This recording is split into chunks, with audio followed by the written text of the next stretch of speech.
l'énéagramme, moi, je comprends l'énéagramme de la personnalité vraiment comme un savoir, une expérience du psychodynamique vraiment appliqué, hein. Quand on parle psychanalyse, les thérapies de profondeur, la psychodynamique, bon, c'est une direction ou une école de la psychothérapie, même les origines. Mais l'énéagramme avec cette carte dont on a parlé, offre une carte aussi des possibles psychodynamiques intérieures. Et donc, si on veut pas, moi je dis, enfin, c'était mon expérience, j'allais pas me mettre dans une psychanalyse ou dans une formation de psychanalyse de 10 ans. Je dirais pas qu'avec l'énéagramme, je fais de la psychanalyse, certainement pas. Mais au niveau psychodynamique, j'ai tellement appris comme dans aucune autre des formations thérapeutiques. Donc, ça nous montre vraiment et ça nous donne la possibilité de travailler d'une manière plus précise et plus vite vers les dynamiques centrales de nos patients. Ça, c'est une chose. Donc, d'aller vers le noyau, d'aller... Et ça, c'est intéressant parce que, bon, comme thérapeute clinique, on travaille avec des troubles, on peut travailler avec un trouble de l'alimentation, des addictions, même des troubles de la personnalité. Et, mais ces troubles, ils sont sur une base caractérielle de chacun. Donc, même si je travaille ces troubles, ce qui est peut-être ma tâche comme thérapeute, non, de travailler les symptômes, les syndromes, mais je suis beaucoup plus efficace si je peux voir la dynamique qu'il y a derrière, la dynamique caractérielle de la personnalité. Donc moi, ça m'a beaucoup aidé à être beaucoup plus précise, concise et aller plus vite à des noyaux de la personne, des thèmes centraux. Ça, c'est une chose. Ça, c'est pour le patient, pour le client. Il y a une autre partie où c'est pour nous.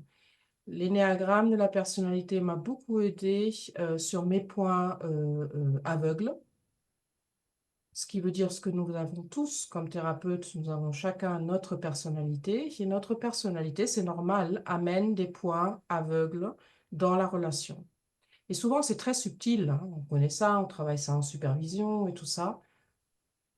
Mais là, avec l'énéagramme, ça nous donne une possibilité de directement comprendre notre fonctionnement et comment, dans la relation avec un client, un patient d'un autre énéatype, qu'est-ce qui se met en route, qu'est-ce qui joue.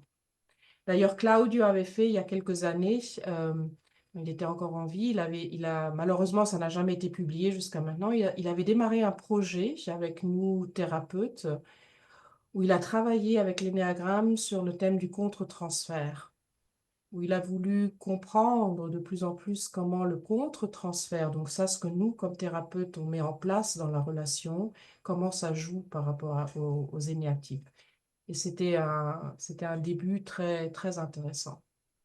Donc voilà, je dirais, il y a donc ça nous donne de la précision, de la rapidité, de l'efficacité aussi, si on veut.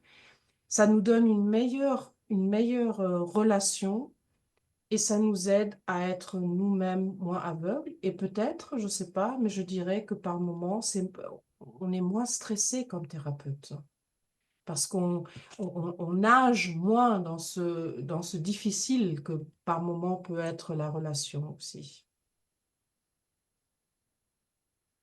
J'aimerais ajouter un autre élément qui est en lien avec ce que je disais un petit peu avant.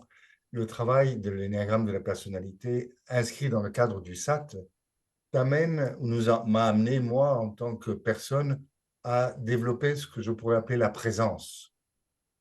Et cette qualité de présence, pour Claudio, était un élément fondamental dans la relation avec l'autre. Ça peut être patient, l'autre peut être mon couple, mes enfants. Comment la relation, quand elle est établie à partir d'un niveau de présence, a déjà un potentiel de guérison.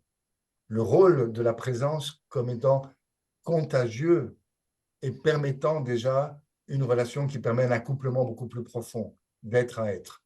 Donc, c'est vrai pour le thérapeute, mais c'est vrai pour la personne lambda qui suit le SAT, cet apprentissage d'arriver à être de plus en plus par moment et maintenir cette qualité de présence donne une qualité de relation. Et ça me paraît être fondamental dans toute existence, disons. Ça donne en tout cas, pour moi, ça donne beaucoup de sens.